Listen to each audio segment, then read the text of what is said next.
Pas en appel du jugement, Yves, qui suspend l'imposition du couvre-feu aux sans-abri. Les sans-abri qui craignaient la police après 20 heures, bien sûr, peuvent maintenant dormir en paix.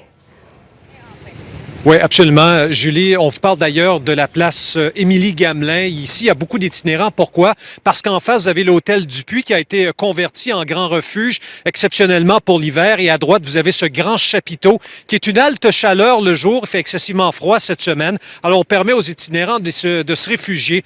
Et je vous dirais que la nouvelle, elle est très bien accueillie. Le fait que le ministre délégué à la Santé, aux services sociaux, Lionel Carman, a confirmé tantôt sur Twitter qu'il n'entendait pas contester cette décision de la Cour supérieure. M. Carman qui dit que depuis le début du couvre-feu, la volonté était que les personnes en situation d'itinérance puissent être accompagnées vers les bonnes ressources et non de les judiciariser. Mais la question que se posait cette semaine Bruce Johnston, l'avocat des itinérants, comment pouvait-on confiner, Julie, à une résidence, un sans-abri qui n'en a même pas de résidence fixe? C'était un non-sens. Et je vous dirais que la juge Chantal Masse a d'ailleurs retenu les arguments portant sur la sécurité des itinérants qui pouvaient être un enjeu. On se souvient malheureusement de l'affaire Raphaël André, cet itinérant qui a été retrouvé il y a à peu près une semaine dans une toilette chimique du centre-ville, mort. On célèbre d'ailleurs aujourd'hui ses obsèques. M. André qui aurait, selon toute vraisemblance, voulu se cacher des policiers. Je vais faire entendre des réactions obtenues sur le terrain. Les itinérants sont exemptés du couvre-feu. Ça, c'est une bonne nouvelle pour vous? Ben, en général, pour tout le monde, oui. Parce que les gens sont habitués à un certain mode de vie.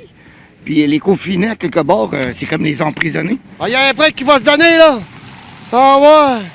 Ah, on va avoir un moment de liberté, là. Il y en a qui n'ont pas de place, puis c'est plate pour eux autres. Là. Mais Chris, qui se débrouillent aussi, mais qui nous crissent la paix avec le couvre-feu. Parce qu'ils sont dans la rue, parce qu'ils n'ont pas de domicile. Alors vous leur demandez d'aller dans quel domicile? En fait, c'est une belle victoire collective. Hein. Si M. Legault s'inquiétait des divisions que ce débat-là pouvait susciter, bien là, je pense qu'on a une belle preuve qu'il y a unanimité.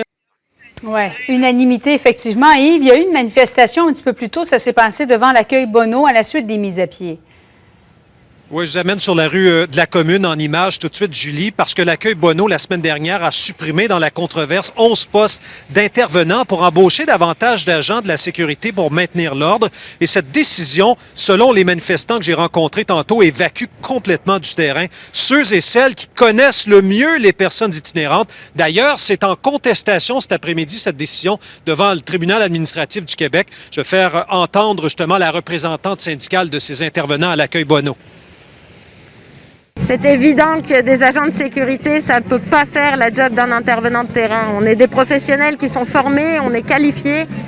Puis notre travail, c'est pas juste faire appliquer des règles. Alors voilà, Julie, pour ces réactions ici en direct du centre-ville de Montréal. Merci beaucoup, Yves.